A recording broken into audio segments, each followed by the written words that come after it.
Mummy जी, मेरी माँ का फोन आया है और वो कह रही हैं कि 2-4 दिन के लिए घर आ जा, मेरी तबीयत ठीक नहीं है, डॉक्टर के दिखा कर लाना है और दवाइयाँ दिलवानी है। सास ने कहा बेटा अभी नहीं जा सकती, थोड़े दिनों बाद चले जाना, उनको कह देना कि वो किसी ना किसी से दवाइयाँ मंगवा लेंगी। ठीक है मम्मी जी, लेकिन वो चाहती थी कि एक बार मैं उन्हें दिखा कर लाऊं। कोई बात नहीं बेटा, संडे वनडे में चली जाना, अभी 2-4 दिन रुक जाओ। अब देखा तो लंच बॉक्स बाहर टेबल पर पड़ा था। मम्मी जी ये क्या हुआ? क्या हुआ बेटा? ये लंच बॉक्स तो देवर जी का आज टेबल पर ही रह गया। ये तूने क्या किया? तेरा ध्यान कहाँ रहता है सारा दिन? तू एक लंच बॉक्स भी अपने देवर की बैग में रख नहीं सकती थी। मम्मी जी गलती हो गई, मैं बेटे को दूध पिला रही थी और जब वो दूध पी रहा रो रहा था ना, तो मैंने उसे दूध पिलाया और फिर उसके बाद सुला दिया, तो मैं जल्दी जल्दी में भूल गई। इधर बेटा भी रो रहा था तो उसको चुप करा के सुलाया था। बहू ने, बेटा थोड़ा सा ध्यान रखा कर, घर के कामों को थोड़ा सा ध्यान रखना सीखो। ठीक है मम्मी जी, आगे से मैं ध्यान रखूंगी। अब देख लेना मम्मी जी, शाम को जब देवरानी आएगी ना, आज तो खूब चिल्लाएगी, खूब बड़बड़ाएगी। तू चुप रहे, मैं अपने आप संभाल लूंगी, कहकर सास ने कहा था। पहले तो गलती करती है और उसके बाद मुझे बताती है। शाम को देवरानी आई थी ऑफिस से और आकर बोली थी, भाभी क्या आज आपने अपने देवर के बैग में लंच रखा कि नहीं रखा? नहीं, वो मैं भूल गई थी। और तभी सास ने कहा, बेटा इसने मुझे दे दिया था लंच बॉक्स रखने के लिए, लेकिन मैं भूल गई, मैं ही नहीं रख पाई। मम्मी जी क्या इतना सा ध्यान नहीं रख सकती थी? भाभी सुन बेटा, वो ध्यान तो पूरा रखती है, लेकिन आज भूल गई, क्या बात हो गई? नहीं, वो सुबह की चाय भी आज भाभी ने नहीं बना कर दी थी और बिना चाय पिए ही मैं अपने ऑफिस चली गई थी। तो सुन बेटा, एक काम कर, कल से अपनी चाय खुद ही बना लेना। क्यों? भाभी क्या करेंगी, सारा दिन घर में ही तो रहती हैं। मैं तो ऑफिस जाती हूँ, सुबह जाती हूँ, शाम को आती हूँ, और भाभी पूरा दिन में क्या काम करती है? कपड़े धोना, बर्तन करना, ये करना।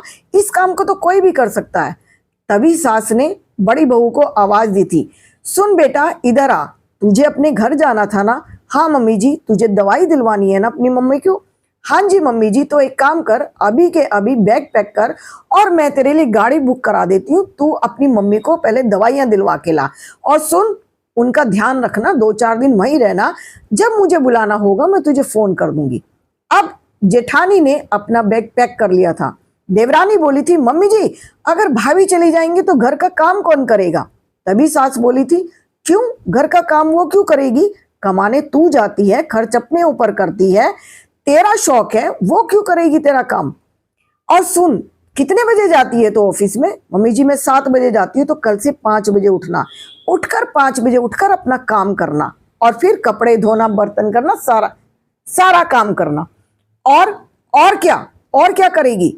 फिर सुन, शाम को आना, शाम को भी अपना खाना खुद बनाना और अपने पति का भी खाना बनाना, मेरा भी बनाना और अपने पापा जी का भी बनाना। बहू है वो, नौकरानी नहीं। जेठानी का मतलब जानती है क्या होता है? सास हूं मैं, उसको कुछ भी कह सकती हूँ, लेकिन तेरा कौन सा हक बनता है जो तू अपनी जेठानी को ऐसे बातें बनाती है? तू उसे अपनी तनख्वाह देती है क्या? ये सैलरी उसको पकड़ा देती है, तू कैसे उसको बोल रही है? और सुन, जब वो घर से वापस आएगी उसको मैं अलग करूंगी, उसकी अलग रसोई करके उसको अलग रहन सहन करूंगी उसका। क्यों मम्मी जी, ऐसा क्यों कर रही हो? क्यों, तुम दोनों से पूछ कर करूंगी क्या कि मैं कौन से बेटे को अलग करूंगी और किसके साथ रहूंगी? और सुन, मैं तेरे साथ रहूंगी, तू मेरा बनाकर जाएगी और तू ही मेरा करेगी। अब देवरानी समझ चुकी थी कि सास ने उसे कौन सा पाठ पढ़ा दिया था। नौकरी करने निकली है तो अपने दम पर निकलेगी, नौकरी करेगी, काम करेगी, खाना पीना भी करेगी अपने। सास का हक बनता है देवरा बहुओं को कहने सुनने का। देवरानी जेठानी का कोई हक नहीं बनता कि वो ये रोप से कह दे कि तुम मेरा नाश्ता बनाओगी और तुम मेरा खाना बनाओगी, तुम मेरे पति का लंच बॉक्स करोगी। अब देवरानी समझ चुकी थी कि सास ने उसे प्यार से कौन सा पाठ पढ़ा दिया था।